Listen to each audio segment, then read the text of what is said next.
السلام علیکم، بڑی بات کے ساتھ میں ہوں عادل شاہ زیب۔ آج کی بڑی بات، سندھ اسمبلی کے سپیکر آغا سراج درانی کی نیب کے ہاتھوں گرفتاری اور پھر 7 گھنٹوں تک ان کے گھر کی تلاشی کے واقعے سے ملک میں نئی سیاسی ماجرائی کا سلسلہ شروع ہو چکا ہے۔ آج دن بھر نیب اور حکومت مخالف بیان بازی ہوتی رہی۔ سندھ حکومت اور بالخصوص وزیر اعلیٰ سندھ نے آغا سراج درانی کی گرفتاری کے طریقہ کار اور ان کے اہل خانہ سے مبینہ تضحیک آمیز سلوک کو دہشت گردی سے تشبیہ دی، جبکہ اپوزیشن کی بڑی جماعت مسلم لیگ نون نے بھی نیب کو آج آڑے ہاتھوں لیا۔ نیب نے آغا سراج درانی کو آمدن سے زیادہ اثاثوں کے الزام پر گرفتار کیا، جبکہ ان پر غیر قانونی بھرتیوں اور سندھ اسمبلی کی تعمیر کے فنڈ میں غبن کا الزام بھی ہے۔ آج کراچی کی احتساب عدالت نے آغا سراج درانی کو 1 مارچ تک جسمانی ریمانڈ پر نیب کے حوالے بھی کر دیا۔ احتساب عدالت میں پیشی کے دوران آغا سراج درانی نے خود پر لگنے والے تمام الزامات کو مسترد کیا۔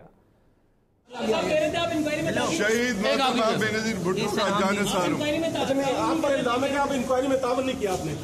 مجھے بلایا نہیں تو کہاں سے تعاون کرتا؟ وہ کہہ رہے ہیں کہ آپ کو 6 ماہ پر دوسری جانب وزیر اعلیٰ سندھ اور سندھ اسمبلی کے قائد ایوان مراد علی شاہ نے اپنی اسمبلی کے کسٹوڈین کی گرفتاری اور پھر نیب اہلکاروں کی جانب سے آغا سراج درانی کے گھر کی تلاشی پر شدید الفاظ میں نیب پر تنقید کی۔ وزیر اعلیٰ سندھ یہاں تک کہہ گئے کہ ان کو افسوس اس بات کا ہے کہ وہ اسپیکر کے اہل خانہ کو نیب کی دہشت گردی سے نہ بچا سکے۔ نہایت ہی افسوس سے کہہ رہا ہوں کہ اس صوبے کا چیف منسٹر ہوتے ہوئے بھی اس اسمبلی کے اسپیکر کو، ان کی فیملی کو ہم ایک نیب کی ٹیررزم سے ہم بچا نہ سکے۔ مجھے یہ بتایا گیا کہ نہایت ہی بدتمیزی کی گئی خواتین کے ساتھ، سگریٹ پی رہے تھے، ان کو اتنی شرم نہیں آئی، اور ان کو کسی نے کہا کہ جی مجھے سگریٹ نہ پیے، مجھے تکلیف ہو رہی ہے، ایک بچی نے تو اسے کہا تمہیں پتہ نہیں کیا کر سکتے ہو، اور دھواں اسے منہ پہ مارا سگریٹ کا اگلا کش۔ وزیر اعلیٰ سندھ مراد علی شاہ نے اس شک کا اظہار بھی کیا کہ شاید نیب کے چیئرمین اس ساری کارروائی سے ناواقف تھے۔ نیب کے چیئرمین اپنے سبارڈینیٹس جنہوں نے کل یہ سارا کام ان کے گھر پہ کیا ہے، اس کا سخت نوٹس لیں، ان کو سزا دیں۔ میں چیئرمین نیب سے یہ درخواست کروں گا کہ ان کے سبارڈینیٹس اس ادارے کا اور ان کا نام خراب کر رہے ہیں، تو انہیں خود اپنے سب سے پہلے اپنا گھر درست کرنا چاہیے، ان لوگوں پہ ایکشن لینا چاہیے۔ کہ میرا نہیں خیال ہے کہ چیئرمین نیب جو کہ خود ایک فارمر سپریم کورٹ کے جج رہ چکے ہیں، ان کے علم میں یہ ہوگا۔ مراد علی شاہ کی جانب سے نیب کے خلاف جو چارج شیٹ انہوں نے پیش کی، اس کا جواب بھی آ گیا۔ نیب کے اعلامیہ کے مطابق یہ الزامات بے بنیاد اور جارحانہ پروپیگنڈا ہے۔ نیب کی کارروائی قانون اور آئین کے مطابق تھی اور نیب آغا سراج درانی کے اہل خانہ کے ساتھ بدتمیزی اور چار دیواری کی پامالی کا سوچ بھی نہیں سکتی۔ نیب نے وزیر اعلیٰ سندھ کی جانب سے ادارے پر دہشت گردی کے الزامات کو بھی افسوسناک قرار دیا۔ ادھر آج ہی اسی معاملے پر قومی اسمبلی کے اندر اور باہر دونوں جگہ اپوزیشن بھی ایک پیج پر دکھی۔ پیپلز پارٹی اور مسلم لیگ نون دونوں ہی کی جانب سے اس واقعے کا ذمہ دار حکومت کو ٹھہرانے اور پارلیمان کی توقیر کو کم کرنے کی کوشش قرار دیا گیا۔ قابل مذمت ہے یہ ایکشن، قابل شرم ہے یہ ایکشن، اور قابل توہین ہے یہ ایکشن اس پارلیمنٹ۔ جس آغا سراج کو کل گھسیٹ کے گاڑیوں میں ڈال کے انجر جیل میں ڈالا، اس کی فیملی کو 12 گھنٹے، عورتوں کو کیا قصور کیا ہے؟ ہم نے قصور کیا ہے، ہمیں سزا دو۔ ملک کا سربراہ یہ کہہ دے کہ یہ نیا پاکستان ہے، اور نیا پاکستان میں تو ایسے ہی ہوگا نا کہ اسپیکر کو گھسیٹ کے جیل میں ڈال دو، یہ نیا پاکستان کا کارنامہ ہے، پہلے کبھی نہیں ہوا تھا۔ آپ کو بھی ڈرنا چاہیے، آپ کو ڈرنا چاہیے۔ میں احتجاج کرتا ہوں، ہم احتجاج کرتے ہیں، اپوزیشن احتجاج کرتی ہے۔ ہمارے احتجاج کو صرف لفظی جنگ نہیں سمجھا جائے، لفظی بات نہیں سمجھا جائے۔ تو مجھے یہ بتایا جائے گا کہ کون سا ادارہ ہے، آج یہاں لکھیں جناب اسپیکر جو اس پارلیمان سے بالاتر ہے، تاکہ ہمیں پتہ چلے کہ کون سا ادارہ جو ہے وہ پارلیمان سے زیادہ تقدس ہے، اس کا زیادہ معتبر ہے، یا یہ کہیں کہ ہماری پارلیمان جو ہے وہ سوورن نہیں ہے۔ لیکن یہ بات آغا سراج درانی کی نہیں ہے، یہ ایک اسمبلی کے اسپیکر کی بات ہے، یہ جمہوریت پر حملہ ہے، پارلیمان پر حملہ ہے۔ اپوزیشن کی جانب سے حکومت پر تنقید اور احتجاج کی دھمکی کے جواب میں حکومت بھی سامنے آئی۔ وفاقی وزیر تعلیم شفقت محمود نے اپوزیشن کو مشورہ یہ دیا کہ بدعنوانی کی آڑ میں جمہوریت اور پارلیمان کو ڈھال نہ بنایا جائے۔ اب کوشچن یہ ہے کہ کیا ہم نے پارلیمنٹ کو اور جمہوریت کو ڈھال کے طور پہ استعمال کرنا ہے؟ اور یہ مقصد نہیں ہے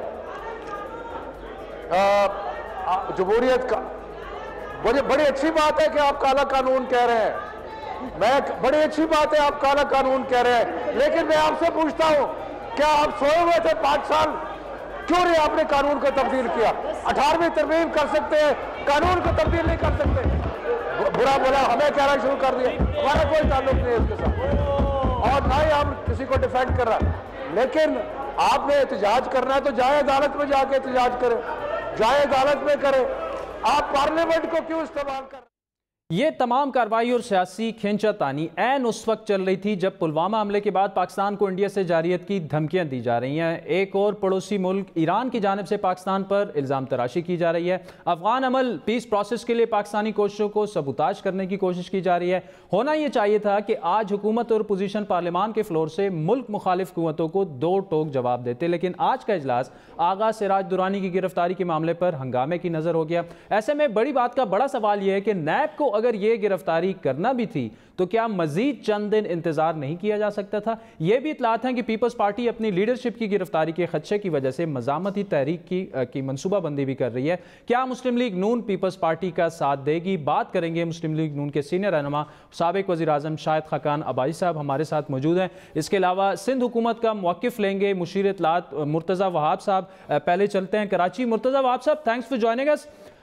کافی سنگین اور سخت الزامات مراد علی شاہ صاحب نے نیب پر آج لگائے، لیکن نیب کا موقف یہ ہے کہ ہم چادر اور چار دیواری کے تقدس کو پامال کرنے کا سوچ بھی نہیں سکتے۔ آئین اور قانون کے مطابق ہم نے کارروائی کی اور ہمارے پاس اسپیکر جو سندھ اسمبلی کے ہیں ان کے خلاف ثبوت ہیں، متعدد بار ان کو بلایا لیکن وہ پیش ہی نہیں ہوئے۔ یہ جو آج چیف منسٹر صاحب نے گزارشات کی اپنی پریس کانفرنس میں، وہ اگین آئین و قانون کے عین مطابق تھیں۔ انہوں نے آرٹیکل 14 جو آئین پاکستان کا ہے جو کہتا ہے dignity of man and privacy of home shall be an inviolable right, یہ پاکستان پیپلز پارٹی نہیں کہہ رہی، یہ آئین پاکستان اس بات کو انشور کرتا ہے۔ جو باتیں چیف منسٹر صاحب نے آج پریس کانفرنس میں کی، وہ ساری باتیں ان کو آغا سراج درانی صاحب کی فیملی نے بتائیں کہ وہ کس کیفیت سے، کس کرب سے کل کے روز 6 گھنٹے 6.5 گھنٹے گزرے۔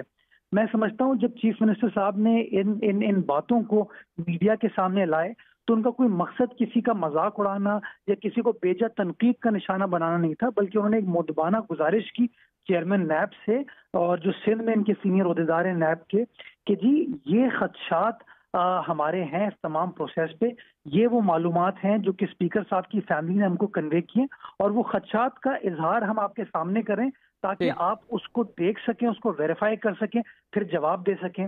یہ مجھے بڑی حیرت ہوئی کہ چیف منسٹر صاحب نے شام کو یہ پوائنٹس رکھے اور اگلے کچھ ہی دیر میں نیب کی تردید آ گئی کہ ہم نے کوئی چیز غلط نہیں کی۔ مطلب آپ یہ کہہ رہے ہیں تحقیقات نہیں ہوئی؟ ٹھیک، اسپیکر صاحب کی فیملی کے خدشات سننے کے بعد، ان کا پوائنٹ آف ویو سننے کے بعد اگر آپ سے کچھ گزارشات کر رہے ہیں تو اس کا بنیادی مقصد یہ ہے کہ وہ چاہتا ہے کہ آپ ذرا اس ایشو کو دیکھ لیں، کیا پتا آپ کے جو نیچے سبارڈینیٹ افسرز ہیں انہوں نے صحیح کام نہ کیا ہو، انہوں نے کہیں نہ کہیں غلط طریقے سے ان کا سلوک ہو اس فیملی کے ساتھ۔ میں سمجھتا ہوں اس میں تحقیق کر لینا، تفتیش کر لینا تو کوئی غلط بات نہیں ہے، کوئی ٹھیک ہے۔ اچھا مرتضی وہاب صاحب، ٹھیک ہے آپ تحقیقات کا کہہ رہے ہیں، لیکن جو الزامات جو نیب پر آپ نے لگائے، نیب نے اپنی پریس ریلیز میں ان کا جواب بھی دے دیا ہے، لیکن آپ کا مطالبہ برقرار ہے کہ اس کی تحقیقات ہونی چاہیے، لیکن نیب کی کارروائی کو دہشت گردی سے جوڑنا، وزیر اعلیٰ صاحب کو الفاظ کے چناؤ میں احتیاط برتنا چاہیے تھی تھوڑی۔